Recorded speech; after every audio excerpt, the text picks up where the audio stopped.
오늘도 하나님의 인도하심이 우리 모두와 함께 하시길 축복하겠습니다. 지난주에 우리는 예배의 목적에 대해서 함께 살펴보았습니다. 예배에는 세 가지 목적이 있습니다. 첫째, 예배는 하나님을 찾는 목적이 있습니다. 감사하기 위해서, 죄를 고백하기 위해서, 그리고 하나님께 영광을 돌리기 위해서 우리는 예배를 드리고 그것이 첫 번째 목적입니다. 둘째, 예배는 하나님의 말씀을 듣는 목적이 있습니다. 이때 말씀은 여기서 강단에서 설교되고 있는 설교보다 훨씬 더 큰 것을 의미하고 있습니다. 말씀 시간 중에 우리는 하나님의 말씀을 들을 때도 있고, 찬양 가운데서 하나님의 말씀을 들을 때도 있고, 그 다음에 기도 가운데서 하나님의 말씀을 들을 때도 있습니다. 그래서 우리가 정말 하나님의 말씀을 듣는 온전한 예배가 되기 위해서는 우리가 거룩한 삶을 살아야 된다라고 말씀드렸습니다. 정말 깨끗한 접시 위에 예쁜 음식을 놓아야 맛있는 것처럼 우리의 마음이 거룩해져야만 우리 마음속에 하나님의 말씀이 잘 들려온다라고 이야기했습니다. 마지막 세 번째로 예배의 목적은 바로 하나님의 뜻에 나를 맞추어가는 그러한 것을 가지고 있습니다. 우리가 아무리 좋은 음식을 먹어도 배탈이 나면 그것을 좋은 음식이라고 하지 않는 것처럼 우리가 일주일에 한 번 모였을 때 기쁘고 즐겁고 찬양하고 기도하고 감사하는 그러한 예배가 1시간 지속된다고 해도 우리의 집으로 돌아가서, 가정 가운데 돌아가서 아무런 기쁨이 없고 소망이 없다라고 하면 그것은 좋은 예배다라고 말하기 어렵기 때문입니다. 그래서 우리는 일주일에 한 번 1시간 모여서 예배를 드리는 것이 아니라 내가 가지고 있는 전부, 그리고 내 삶으로 예배를 드리게 됩니다. 그래서 예배는 우리가 평생에 딱 한 번 드리는 겁니다. 내가 요람에서부터 태어나서 저 시온산성에 갈 때까지 그 한 번, 그 거룩한 예배가 정말 하나님이 보시기에 아름다운 예배였는지에 따라서 우리는 천국문에 들어갈 수도 있고, 하나님이 나는 너를 모른다 라고 말씀하실 수도 있습니다. 그래서 우리 모두가, 이 참빛교회가 이런 교회가 되게 하소서라는 찬양처럼 하나님 앞에서 거룩한 예배를 회복하는 그러한 교회가 되기를 축복합니다. 그렇게 일주일 동안 지내면서 과연 예배가 회복된 삶, 예배가 회복된 교회는 어떠한 모습을 가지고 있을까? 그러한 궁금증을 가지고 이제 일주일을 보냈습니다. 그래서 오늘 본문을 통해서 정말 예배가 회복된 교회, 예배가 회복된 공동체는 어떠한 모습을 우리에게 보여주고 있는가를 살펴보려고 합니다. 오늘 말씀 제목이 기쁨이 넘치는 교회라고 했는데요. 바로 예배가 회복된 교회의 가장 첫 번째 특징이 기쁨이기 때문입니다. 데살로니가 전서 5장 16절부터 18절까지는 우리가 잘 알고 있는 성경 말씀이 있습니다. 항상 기뻐하라, 쉬지 말고 기도하라, 범사에 감사하라. 이것이 그리스도 예수 안에서 너희를 향하신 하나님의 뜻이니라. 즉 우리가 드리고 있는 이 한 번의 예배가 정말 하나님의 뜻에 맞추어지는 예배가 되기 위해서는 기쁨이 넘치는 예배, 기도가 넘치는 예배, 그리고 감사가 넘치는 예배가 되어야 될 겁니다. 정말 좋은 예배, 목적에 맞는 예배, 나의 삶이 그 주님이 만드시는 하나님께 영광을 돌려드리는 그 예배가 되기 위해서는 데살로니가전서 5장 16절부터 18절까지의 모습이 우리의 예배 가운데, 참빛교회 가운데, 그리고 우리 가정 가운데 나의 삶에서 분명히 나타나야 될 겁니다. 최종 도착하는 지점은 잘 알고 있습니다. 저기가 거기다라는 건 잘 알고 있습니다. 근데 어떻게 거기를 갈 수 있는지는 우리가 아직 잘 모르는 것 같습니다.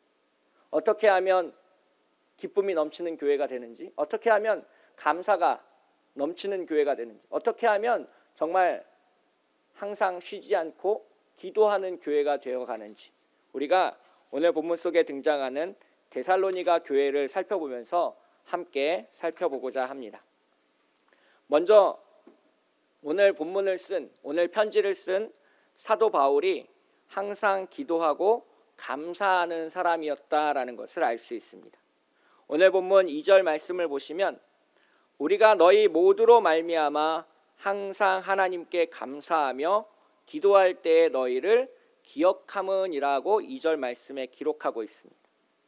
즉, 이 사도 바울이 쓴 편지를 보면 제일 앞에 감사와 기도를 빼놓지 않고 쓰고 있습니다.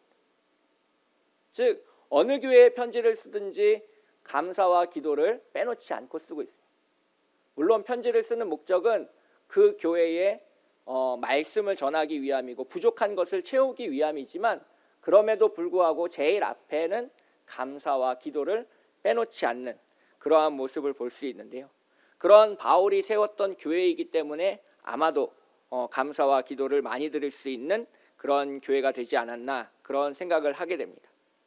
오늘 사도 바울이 감사하는 이유는 3절에 나와 있고요. 그리고 데살로니가 교회가 기쁨이 넘치는 교회가 될 수 있었던 이유도 마찬가지로 3절에 나와 있습니다. 오늘 3절 말씀을 제가 다시 한번 읽어보겠습니다.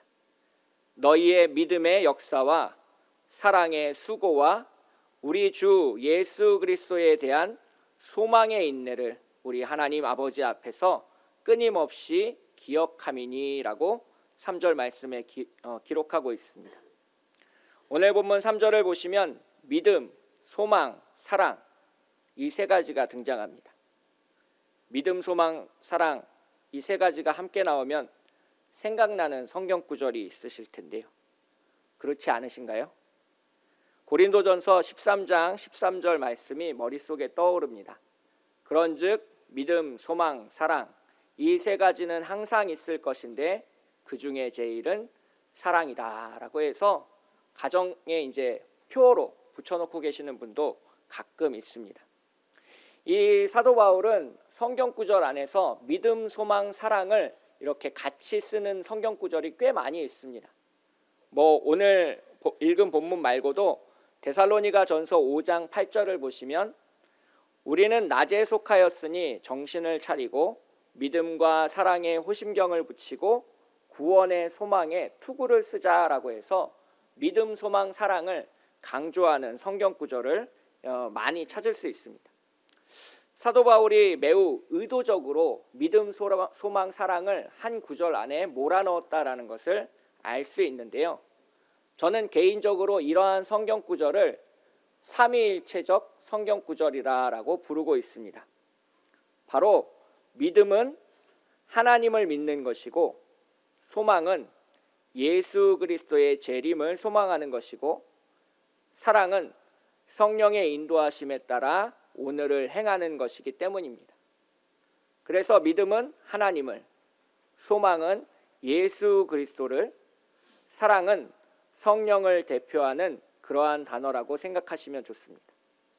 그래서 사도 바울이 믿음, 소망, 사랑이라는 단어를 매우 좋아하고 자주 쓰는 까닭은 삼위일체 하나님, 성부 하나님, 성자 예수님, 그리고 우리와 함께 하시는 성령 하나님께서 삼위일체 하나가 되셔서 우리 안에서 역사하신다라는 것을 아주 강력하게 보여주고 싶기 때문입니다. 그런데 서신서마다 강조하는 부분은 조금씩 다릅니다. 고린도전서 13장에서는 사랑을 강조하고 있습니다. 그것은 교회 안에 지금 사랑이 너무나도 필요한 상황이기 때문입니다. 고린도전서를 읽어보시면 서로가 서로를 미워하고 헐뜯고 소송을 벌이려고 하고 그러한 모습을 볼 수 있습니다. 교회가 얼마나 찢어지고 나눠져 있냐면 성만찬할 때 서로 같이 안 먹으려고 먼저 막 먹고 집으로 돌아가는 그러한 일도 있었던 교회가 고린도 교회입니다. 그래서 이 고린도 교회에 사도 바울이 편지를 쓸 때는 사랑을 강조하는 것이 바로 그러한 내용 가운데 있었습니다. 고린도전서 13장 1절부터 3절을 보시면 내가 사람의 방언과 천사의 말을 할지라도 사랑이 없으면, 쉽게 말하면 믿음이 있다고 할지라도 사랑이 없으면 소리나는 구리와 울리는 꽹과리가 되고 내가 예언하는 능력이 있어 모든 비밀과 모든 지식, 예수 그리스도를 아는 지식을 알고 또 산을 옮길 만한 믿음이 있다고 할지라도 사랑이 없으면 나에게 유익하지 않다라는 것을 말하고 있는 까닭은 그 교회 안에 예수 그리스도를 몰라서 지금 문제가 생기고 있는 것이 아니라 하나님의 놀라운 능력을 몰라서 그런 게 아닙니다. 고린도 교회는 아주 뜨거운 교회였습니다. 방언을 하게 되고 병고침의 은사가 일어나고 사람들마다 정말 하나님의 놀라우신 역사를 경험했던 교회가 고린도 교회입니다. 그리고 예수 그리스도가 어떤 분이신지도 잘 알고 있었습니다. 그런데 문제는 교인들 간에, 성도들 간에 사랑이 없어서 교회가 찢어지고 나눠지고 분열하는 그러한 상황이 고린도 교회 안에 있었습니다. 그래서 사도 바울은 고린도전서 13장을 쓰면서 그 중에 제일은 사랑이다라고 이야기하는 겁니다. 이거는 마치 의사 선생님이 처방전을 써주는 거하고 비슷합니다. 이 약도 좋고 이 약도 좋지만 제일 너희 몸에 맞는 약은 사랑이다 라고 이야기를 해주는 겁니다. 그래서 사도 바울은 고린도 교회를 향해서 편지를 쓸 때는 믿음, 소망, 사랑 중에 사랑을 강조했습니다. 오늘 함께 읽은 이 데살로니가 교회를 향해서는 무엇을 강조하고 있을까요? 바로 소망을 강조하고 있습니다. 왜냐하면 교회를 향한 핍박이 매우 심해지고 있는 상황이기 때문입니다. 그래서 소망을 가지고 고난을 이겨내라. 이것이 데살로니가전서 1장에서 사도 바울이 말하고 싶은 부분의 핵심입니다. 데살로니가 교회 안에 과연 어떤 고난이 있었는지를 먼저 살펴봐야 되는데요. 데살로니가전서 2장 13절을 보시면 그 고난에 대해서 이렇게 묘사하고 있습니다. 형제들아, 너희가 그리스도 예수 안에서 유대에 있는 하나님의 교회들을 본받는 자가 되었으니 그들이 유대인에게서 고난을 받음과 같이 너희도 너희 동족에게서 동일한 고난을 받았느니라 라고 되어 있습니다. 지금 이 데살로니가 교회는 많은 핍박과 환난을 두고 있는 그런 교회라는 것을 알 수 있습니다. 마치 지금의 한국 교회랑 많은 비슷한 면을 많이 보이고 있습니다. 세상 가운데서 교회가 멸시당하고 또 비난받는 그러한 상황 가운데 놓여 있는 것처럼 데살로니가 교회는 예수 그리스도를 믿는다는 그 모임이 하고 있다는 이유만으로 많은 어려움을 겪고 있었습니다. 이 데살로니가 교회는 사도 바울이 2차 전도 여행을 하면서 세운 교회인데요. 그때 당시의 모습을 함께 살펴보고자 합니다. 사도행전 17장 1절부터 9절까지 함께 살펴볼 텐데요. 신약성경 216쪽에 있습니다.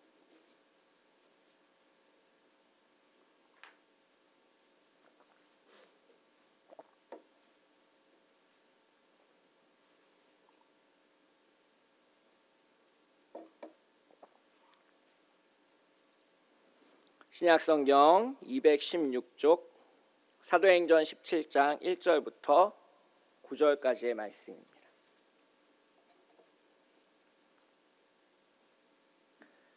함께 한 목소리로 읽겠습니다. 그들이 암비볼리와 아볼로니아로 다녀가 데살로니가에 이르니 거기 유대인의 회당이 있는지라.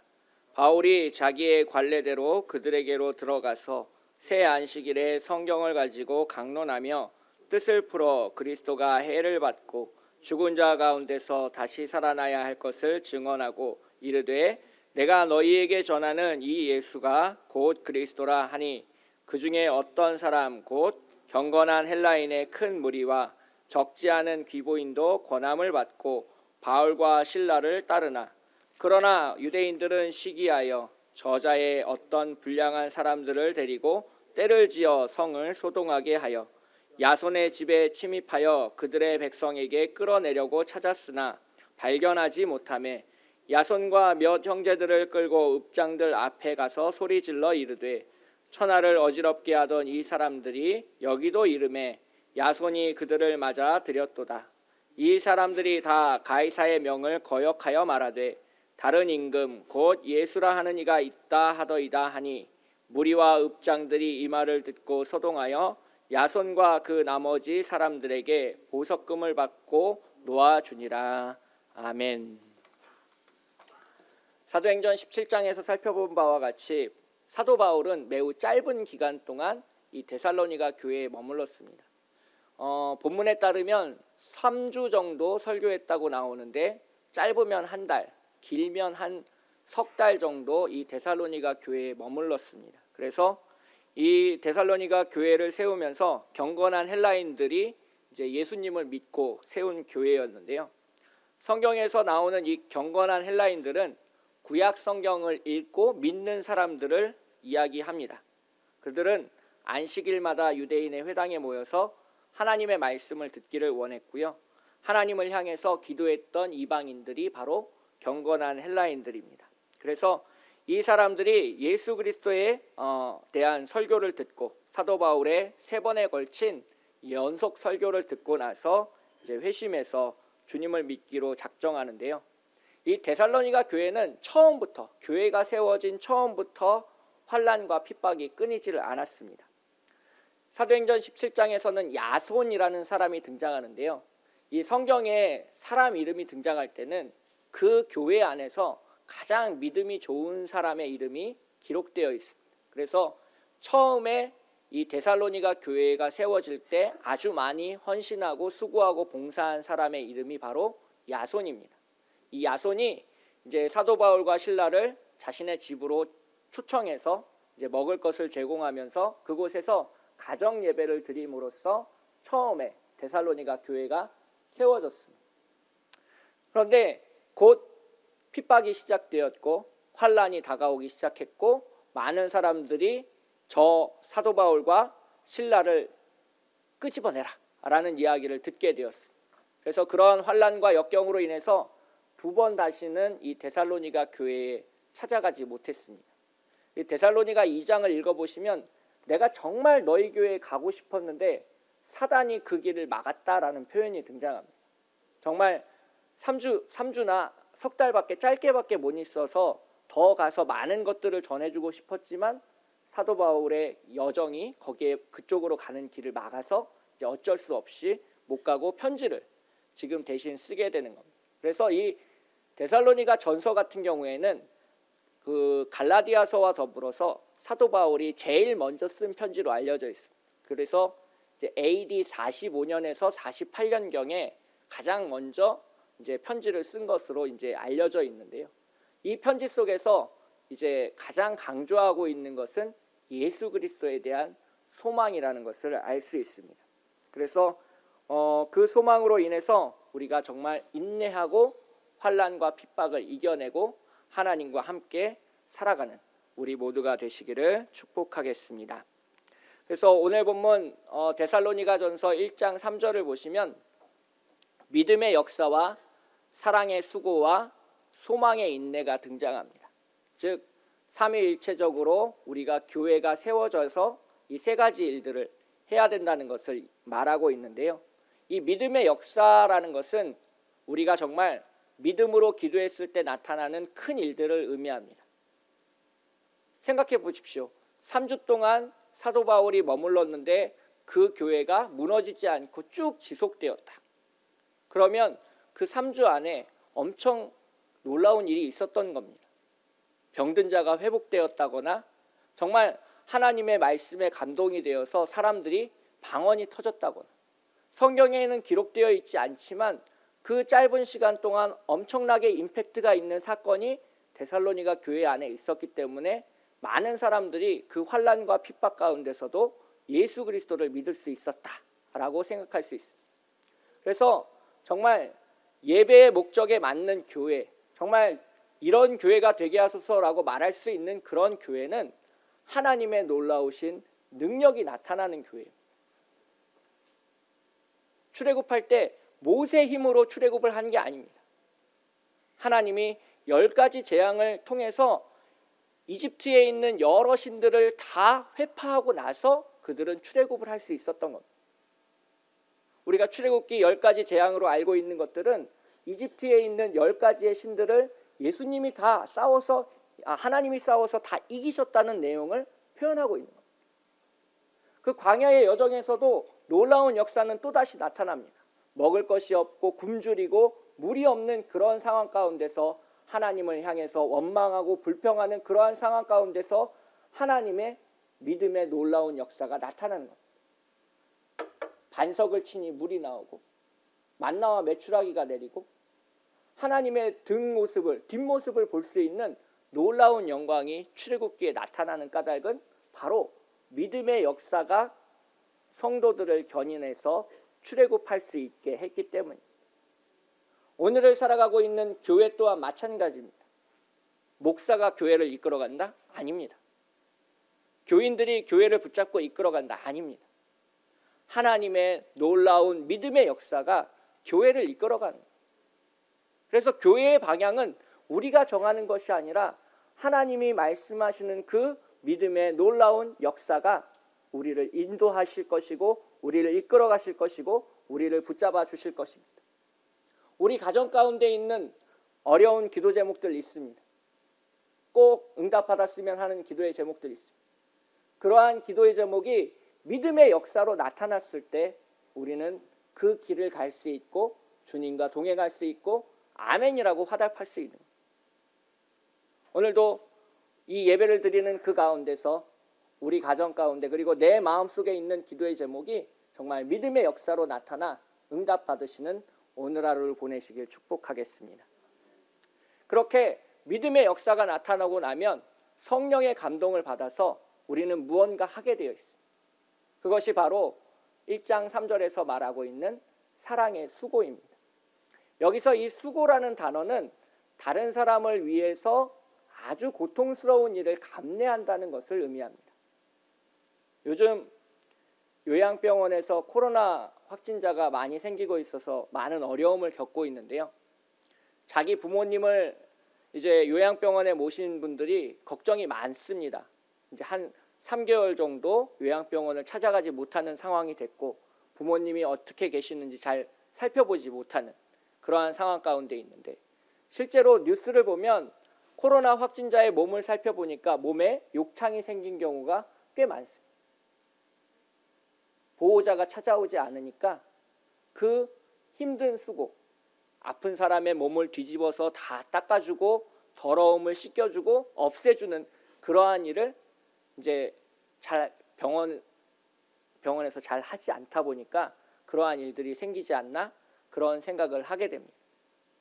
이렇게 교회는 그 안에 있는 죄와 어두움과 아픔들을 씻어내기 위해서 누군가 사랑의 수고를 감당해야 된다. 제가 2주 전에 열나병 환자에 대한 이야기를 설교했었던 적이 있었는데 그 열나병 환자 중에 한 사람, 바로 이방인만 하나님 예수 그리스도 앞에 나와서 무릎 꿇는 장면을 우리가 살펴보았습니다. 거기서 최선의 장면은 뭐냐면 10명 모두가 고침을 받고 돌아와서 예수 그리스도께 무릎을 꿇고 경배하는 겁니다. 그게 가장 기쁨이 넘치는 공동체고 기쁨이 넘치는 모습일 겁니다. 그렇게 하려면 누군가 사랑의 수고를 감당했어야 된다는 거예요. 우리 예수님한테 가자. 우리를 고쳐주신 예수님한테 가자라고 격려해주는 사람이 있어야 돼요. 그 안에 서로를 미워하는 미움의 감정과 아픔이 다 씻겨서 내려가야 되는 겁니다. 참 보면 없는 사람과 없는 사람들끼리 모여서 싸움을 하는 경우가 많습니다. 자신들 마음속에 있는 울분과 서름을 다른 데는 표현하지 못하니까 그렇게 서로 같은 사람들끼리 이렇게 치고받고 하는 경우가 꽤 많이 있는데요. 오늘 그렇게 읽었던 나병 환자들도 자신들이 가지고 있었던 아픔과 상처들을 서로에게 나누다 보니까 서로가 많이 깨어져 있는 그런 공동체였을 겁니다. 너는 사마리아인이잖아. 너는 나병 환자 중에서도 사마리아인이고 이방인이잖아. 우리랑 함께 할 수 없어. 라고 말했던 그러한 배경이 그 안에 녹아들어가 있을 겁니다. 그래서 교회 안에는 사랑의 수고로 화평케 하는 자가 필요하고 사랑의 수고로 다른 사람의 짐을 짊어지는 사람이 필요합니다. 군대에서 한 40km 정도를 행군하게 되면 꼭 낙오자가 발생합니다. 이제 다리가 아파서 못 걷는 사람, 갑자기 체력이 다 돼서 쓰러지는 사람 100명이면 한두 명 정도가 그 40km를 다 걷지 못하고 중도에 포기하게 됩니다. 그런데 포기하고 싶어하는 그 순간에 옆에서 도와주는 전우가 있습니다. 소총을 같이 나누어서 메고요. 군장을 그 사람에게서 받아서 자기는 두 개를 짊어지고 가는 사람이 있습니다. 힘들고 어렵지만 다 같이 고생스럽지만 그렇게 사랑의 수고를 통해서 누군가와 함께 갈 수 있도록 인도하는 사람이 있습니다. 이 데살로니가 교회 안에는 그렇게 사랑의 수고로 섬기는 사람들이 있었다는 겁니다. 그래서 기쁨의 교회가 되기 위해서는, 기쁨이 넘치는 교회가 되기 위해서는 보이지 않는 곳에서 그렇게 남들이 감당하고자 하지 않는 더러운 일, 추한 일, 그러한 일들을 감당하는 주님의 놀라우신 사명자들이 있어야 된다는 것을 말하고 있습니다. 그리고 데살로니가 교회는 그러한 일들을 잘 감당했습니다. 물질적으로 어려움을 돕는 사람들을 도와주고, 또 사도행전 17장에 나오는 야손처럼 바울과 실라를 감추어줘서 자기가 큰 손해를 입게 되는 그러한 상황 가운데서도 보석금을 내고서라도 자기가 대신 재판을 받는, 이게 바로 사랑의 수고입니다. 다른 사람을 섬기다가 내가 큰 손해를 입었습니다. 보석금을 지불해야 되는 상황이 사도행전 17장 야손에게 찾아옵니다. 만난 지 한 달밖에 안 된 사이입니다. 근데 믿음의 큰 역사를 경험하고 나서 야손은 사랑의 수고를 감당하게 됩니다. 바울과 실라를 숨겨주고 그들이 도망할 수 있게 뒷길을 열어주고 자신이 대신 나가서 그 모든 죗값을 치르고 보석금을 지불하게 됩니다. 야손의 주변에서 그 보석금을 낼 때에 같이 한 푼 두 푼 도왔던 사람들도 분명히 있을 겁니다. 그래서 정말 예배가 건강한 교회, 기쁨이 넘치는 교회는 서로가 서로의 짐을 짊어지는 사랑의 수고가 넘치는 교회가 된다는 것을 오늘 본문에서 이야기하고 있습니다. 오늘 본문 마지막에서 우리는 소망의 인내를 살펴볼 수 있습니다. 이 소망의 인내라는 것은 이 환난 가운데서 도망가지 않고 회피하지 않고 예수 그리스도를 버리지 않고 그 자리에 머물러 주님의 은혜를 감당하는 겁니다. 요즘 젊은 사람들이 취업을 어렵게 해서 한 달 만에 사표를 쓰는 경우가 많다고 합니다. 특별히 중소기업 같은 경우에는 힘들게 신입사원을 뽑아놨더니 문자 한 통 딸랑 와서 회사 그만두겠습니다라고 말하는 경우가 꽤 많답니다. 자기가 힘들고 어렵게 공부해서 이 회사에 취직했는데 회사에서 나한테 해주는 게 그렇게 마음에 안 드니까 금방 뒤돌아선다는 겁니다. 다시 공무원 시험을 준비한다든지 또 다른 회사를 준비하기 위해서 너무나도 쉽게 회사를 그만두는 모습을 보여주고 있습니다. 그런데 소망의 인내를 가진 사람은 생각이 좀 다릅니다. 소망의 인내를 가진 사람은 내가 서 있는 자리가 하나님이 나를 보내신 자리라는 생각을 가지고 있습니다. 이게 사명자의 생각입니다. 요즘 많은 사람들이 큰 교회 나갔다가 금방 교회를 옮기는 그러한 경우를 목격하게 됩니다. 왜 그런지 아세요? 바로 소망의 인내가 없기 때문입니다. 하나님이 나를 그 교회에 보내셨다는 생각이 없기 때문에 그렇습니다. 하나님이 나를 참빛교회에 보내셨다라는 그 소망의 인내가 우리를 그 자리에서 꽃피우게 하고 인내하게 하고 하나님의 말씀을 감당하게 하는 겁니다. 주님의 십자가는 그냥 질 수 있는 게 아닙니다. 지금 내가 서 있는 이 자리가 주님이 보내신 자리다. 내가 선택한 자리가 아니라 주님이 보내신 자리다라는 믿음을 가지고 있고 인내하는 사람만이 그 자리를 아름답게 하고 거룩하게 하고 사랑의 수고를 섬기면서 깨끗하게 할 수 있는 놀라운 역사를 목격할 수 있습니다. 그래서 데살로니가전서 1장 10절에서 사도 바울은 그 소망의 인내에 대해서 다시 한번 길게 설명하고 있습니다. 또 죽은 자들 가운데서 다시 살리신 그의 아들이 하늘로부터 강림하실 것을 너희가 어떻게 기다리는지를 말하니 이는 장래의 노하심에서 우리를 건지시는 예수시니라. 즉 기다린다는 표현을 제일 마지막에 등장시키면서 그것을 강조하고 있습니다. 예배는 주님의 말씀이 우리에게 올 때까지 기다리는 겁니다. 주님의 말씀이 없으니까 그 자리를 떠나는 것은 소망의 인내도 아니고 참된 예배도 아닙니다. 그래서 우리는 이 자리에 머물러 주님을 예배하고 기뻐하고 감사하며 기도하는 놀라운 주님의 은혜를 맛보시길 축복하겠습니다. 그래서 그 인내는 우리가 하는 게 아니다라고 사도 바울은 이야기하고 있습니다. 6절을 보시면 또 너희는 많은 환난 가운데서 성령의 기쁨으로 말씀을 받아 우리와 주를 본받는 자가 되었다라고 이야기하고 있습니다. 즉 성령의 기쁨으로 말미암아 우리가 인내할 수 있다. 버틴다는 것은 힘들고 고달프다는 것을 말합니다. 그런데 성경에서 말하고 있는 인내는 버티는 것과는 다른 개념입니다. 하나님이 주시는 성령의 기쁨으로 내가 이 자리를 감당할 수 있노라라고 말하는 것이 성령의 기쁨으로 환난 중에서 소망의 인내를 할 수 있는 가장 큰 원동력이 됩니다. 즉 나를 이 자리에 보내신 분도 하나님이시오, 나에게 말씀을 주시는 분도 하나님이시오, 내가 이 자리를 견디게 하시는 분도 하나님이시다라는 것을 전적으로 고백하지 않고서는 기쁨이 넘치는 교회를 경험할 수도 없고 기쁨이 넘치는 예배를 우리의 삶에서 살아갈 수도 없습니다. 오늘 본문 가운데서 데살로니가 교인들은 많은 환난과 역경 가운데서도 주 예수 그리스도에 대한 소망을 놓지 않았습니다. 지금 한국교회가 많은 어려움과 역경 가운데 있습니다. 그 역경 가운데서 주님이 우리에게 보실 것은 바로 소망의 인내로 우리가 그 자리에 머물러 있는지를 보실 겁니다.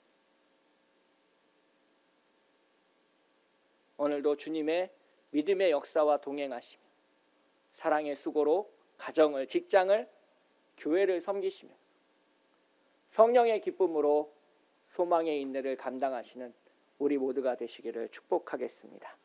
함께 기도하겠습니다. 사랑과 은혜가 풍성하신 하나님 아버지, 주님의 은혜 가운데 오늘을 살아가고 있습니다. 아버지 하나님, 바울과 실라를 숨겨주었던 야손과 같이 우리가 사랑의 수고로 주님의 일을 감당하게 하시고, 아버지 하나님, 이 환난과 역경 가운데서 성령의 기쁨으로 하나님의 말씀을 받아 오늘을 살아갈 수 있도록 인도하여 주시옵소서. 기쁨이 넘치는 가정이 되게 하시고 기쁨이 넘치는 오늘을 살게 하시고 기쁨이 넘치는 참빛교회가 되어 주님 앞에 예배드릴 수 있도록 인도하여 주시옵소서. 우리의 예배를 예배답게 하시고 아버지 하나님, 정말 이런 교회가 본이 되는 교회도록 아버지 하나님 서초구의 참빛교회를 세워 주시옵소서. 거룩하고 아름다우신 우리를 사랑하시는 예수님의 이름으로 간절히 기도합니다.